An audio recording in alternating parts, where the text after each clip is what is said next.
اعوذ باللہ من الشیطان الرجیم بسم اللہ الرحمن الرحیم سورہ آل عمران کی آیت نمبر 37۔ اس سے پچھلی آیت میں بیان ہو چکا ہے کہ مریم علیہ السلام کی والدہ نے جو ہے نظر مانی تھی کہ ان کو جو بھی اولاد ہوگی وہ اللہ کے لیے وقف کر دیں گی اللہ کے نام میں، اور اس سے دنیا کا کوئی کام نہیں دے گی۔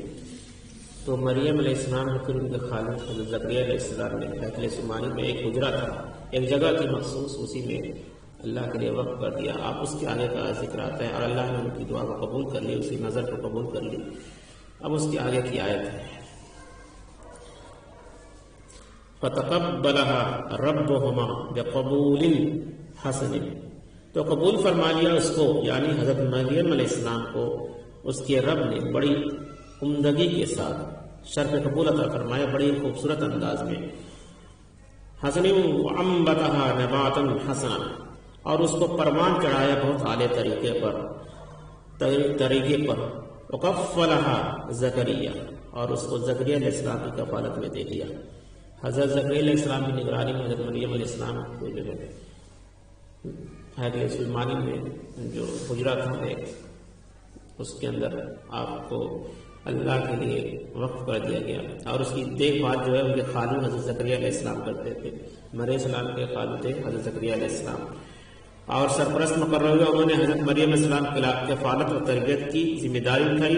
وہ حضرت مریم السلام کے خالد تھے، آپ علیہ السلام وقت کے نبی تھے، اور اسرائیلی اصطلاح میں ہیکل سلیمانی کے کاہن عازم تھے، یعنی جو ان کی عبادت گاہ تھی ہیکل سلیمانی اسرائیلیوں کی، اس کے مین آدمی تھے، چیف تھے، متولی زکریا علیہ السلام۔ کلما دخل علیہا زکریا محراب، اور جب کبھی بھی زکریا علیہ السلام ان کے پاس جاتے محراب میں، وجد عندہا رزقا، تو ان کے پاس رزق پاتے، یعنی محراب جو ہے گوشہ، پردہ گوشہ تھا، حجرہ تھا جو مریم السلام کے لیے مخصوص کر دیا گیا تھا۔ حضرت زکریا علیہ السلام کی دیکھ بھال کے لیے اکثر ان کے حجرے میں جاتے تھے، اور آپ علیہ السلام جب بھی حجرے میں جاتے تو دیکھتے کہ حضرت مریم علیہ السلام کے پاس کھانے پینے کی چیزیں اور بغیر موسم کے پھل موجود ہوتے تھے۔ اگر جاڑے کا وقت ہوتا تو گرمی کا پھل ہے، گرمی میں تو جاڑے کا، لیکن بغیر موسم کے پھل موجود ہوتے۔ بعض لوگوں کی رائے یہ بھی ہے کہ یہاں رزق سے مراد مادی کھانا نہیں بلکہ علم اور حکمت ہے۔ جب حضرت زکریا علیہ السلام سے بات کرتے تو حیران رہ جاتے کہ اس لڑکی کو اس قدر حکمت اور اتنی معرفت کہاں سے حاصل ہو رہی ہے۔ جو دونوں بات صحیح ہے، طرح طرح کے پھل بھی ہوتے اور حکمت بھی، اور ان کے پاس جو علم ہوتا جس کا اندازہ جو ہے جو خالد حضرت زکریا علیہ السلام نہیں لگا پاتے، یہ کہاں سے آتا ہے۔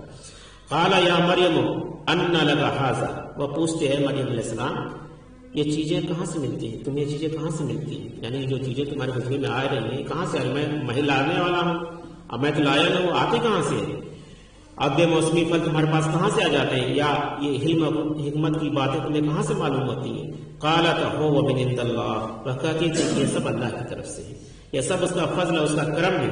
ان اللہ یرزق من یشاء بغیر حساب، یقیناً اللہ تعالیٰ جس کو چاہتا ہے بے حساب عطا کرتا ہے، یعنی آتا ہے نا کہ حدیث میں کہ اللہ تعالیٰ چاہے تو جس کو چاہے بغیر حساب، یعنی اس کی ضرورت سے زیادہ رزق دیتا ہے، جس کو چاہتا ہے ضرورت سے کم دیتا ہے، جس کو چاہتا ہے جب نفع تولا دیتا ہے۔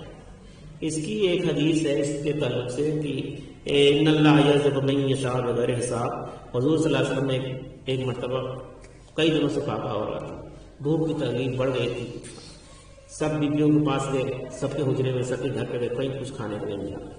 پھر جو ہے اپنی بیٹی کے پاس گئے، فاطمہ رضی اللہ عنہ کے پاس، تو وہاں پہ بھی کچھ کھانے کو نہیں تھا۔ پھر واپس آپ لوٹ آ رہے تھے تو اتنے میں جو ہے فاطمہ رضی اللہ عنہ کی لونڈی ایک تھی، انہوں نے ایک گوشت کا ٹکڑا، بھونا ہوا گوشت کا ٹکڑا، 2 روٹی آپ کے پاس بھیج دی، یعنی فاطمہ رضی اللہ عنہ کے پاس۔ تو فاطمہ رضی اللہ عنہ نے اس کو اپنے برتن میں رکھ لیا، اور کہا کہ میں آج جو ہے میرے خامد اور ہم لوگ آج بھوکے رہ جائیں گے، مگر ہم آپ صلی اللہ علیہ وسلم کو کھانا کھلائیں گے۔ تو انہوں نے حسن حسین رضی اللہ عنہ کو بھیجا کہ جائیے نانا کو بلا لائیے۔ آپ راستے ہی میں تھے، پھر آپ نے ان کے ساتھ آ لیا، اور پھر جب گھر میں بیٹھتے ہیں تو انہیں پوچھا کہ فاطمہ بیٹی تم کہاں سے آیا ہے، تو انہوں نے بتایا کہ میری لونڈی تو انہوں نے بھیجا ہے۔ تو برتن کہاں رکھا ہوا ہے، برتن میں رکھا ہوا ہے۔ پھر فاطمہ رضی اللہ عنہ جب دیکھا برتن کھول کے تو وہ اس میں ابل رہا تھا، یعنی پورا برتن سالن سے بھر گیا، روٹیوں کی تعداد بہت زیادہ ہو گئی. اور پھر آپ صلی اللہ علیہ وسلم کو بلا لاؤ سب کو. یہاں اس حدیث میں ذکر ہے کہ آپ صلی اللہ علیہ وسلم نے حضرت علی رضی اللہ عنہ کو بلایا، سب ازواج مطہرات کو بلایا، سب لوگ سکم شیر ہو کے کھانا کھائے، اور پھر بھی وہ کھانا جس کا تس ویسے ہی پڑا رہا. اب کم ہے تو یہ اس حدیث میں یہ لکھا ہوا ہے کہ یہ اللہ کی طرف سے تھا. کیا تھا؟ یہ اللہ کی طرف سے ایک معجزہ تھا. تو پھر فاطمہ رضی اللہ عنہ نے کہا کہ اے ابا جان، اللہ تعالیٰ جس کو چاہتا ہے بغیر حساب میں سے دیتا ہے. تو انہوں نے کہا بے شک یہ بات تمہاری سچ ہے. اور جب بنی اسرائیل کی عورتوں سے پوچھا جاتا تھا تو وہ بھی یہی بات کرتی تھی، یعنی تم عورتوں کی سردار، یعنی بنی اسرائیل کی طرح سردار عورتوں کی سردار. تو اس میں جو اس حدیث میں معلوم ہوا کہ اللہ تعالیٰ جس کو چاہتا ہے، یہ اللہ تعالیٰ کا معجزہ تھا. کیا تھا؟ ایک معجزہ تھا، اور اللہ کے حکم سے ہوا تھا، کسی انسان کے حکم سے نہیں ہوا تھا، اللہ کے حکم سے ہوا تھا.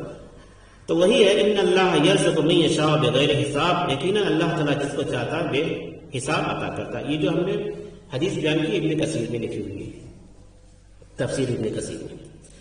ہنالک دعا زکریا ربہ، اور حضرت زکریا علیہ السلام کو نشادہ ہوا تھا، انہوں نے اسی وقت اپنے پروردگار سے دعا کی. جب زکریا علیہ السلام نے دیکھا کہ مریم علیہ السلام کچھ میں طرح طرح کے پھل ہیں اور ان کی اس طرح کی باتیں، تو ان کے دل میں خواہش پیدا ہوئی کہ ان کو کوئی اولاد نہیں تھی، اور عمر بہت بڑھاپے تک گزر چکی تھی. ان کی خواہش جب یہ بات ہو سکتی ہے تو اولاد بھی ہو سکتی ہے. تو انہوں نے ایک خفیہ انداز سے، یعنی خفیہ طریقے سے دعا کیا. حضرت زکریا علیہ السلام کو مشاہدہ ہوا، یعنی آنکھوں سے انہوں نے جو دیکھا اسی وقت اپنے پروردگار سے دعا کی. قال رب هب لي من لدنك ذرية طيبة، انہوں نے کہا اے میرے رب تو مجھے بھی اپنی جناب سے کوئی پاکیزہ اولاد عطا فرما دے، کوئی پاکیزہ یعنی نیک اولاد عطا فرما دے. حضرت زکریا علیہ السلام بہت بوڑھے ہو چکے تھے، ان کی اہلیہ بھی بہت بوڑھی ہو چکی تھی اور ساری عمر باج رہی تھی، ان کے ہاں کوئی اولاد نہیں تھی. یہ تفصیل جو ہے سورہ مریم میں بہت زیادہ تفصیل کے ساتھ ہوگا، ایک دم کھل کے بیان ہوگا. مکی دور میں جب مسلمان حضرت حفصہ لے گئے تو وہاں جا کر نجاشی کے دربار میں حضرت جعفر بن ابی طالب نے سورہ مریم کی آیت پڑھ کر سنائی تھی. اس مناسبت سے مضامین سورہ مریم میں ملتے ہیں. حضرت زکریا علیہ السلام ساری عمر بے اولاد رہے تھے، لیکن حضرت مریم علیہ السلام کے پاس اللہ تعالیٰ کی قدرت کا مشاہدہ کرنے کے بعد اولاد کی جو خواہش ان کے اندر دبی ہوتی ہے چنگاری کی طرف بھڑک اٹھی. جب دیکھا کہ اللہ نے معجزہ دکھائی دے تو ہو سکتا ہے میرے ساتھ، کیونکہ وہ نبی تھے تو ان کے دل میں خواہش ہے اولاد کی، اور انسان کے اندر خواہش ہوتی ہے اولاد کی. انہوں نے عرض کیا ہے اللہ تو اس بچی کو یہ سب کچھ دے سکتا ہے تو اپنی قدرت سے مجھے بھی پاکیزہ اولاد عطا فرما دے. انک سمیع الدعاء، یقیناً تو دعا کا سننے والا ہے. دیکھیں نبی ہو کے کس طرح سے دعا کر رہے ہیں، ڈائریکٹ کیا کر رہے ہیں، کسی بابا کسی اس کی اولیاء کا اس میں ذکر نہیں ہے. کیوں؟ اللہ تعالیٰ کہتا ہے کہ مجھ سے مانگو میں دینے والا ہوں. انک سمیع الدعاء، یقیناً تو دعا کا سننے والا ہے.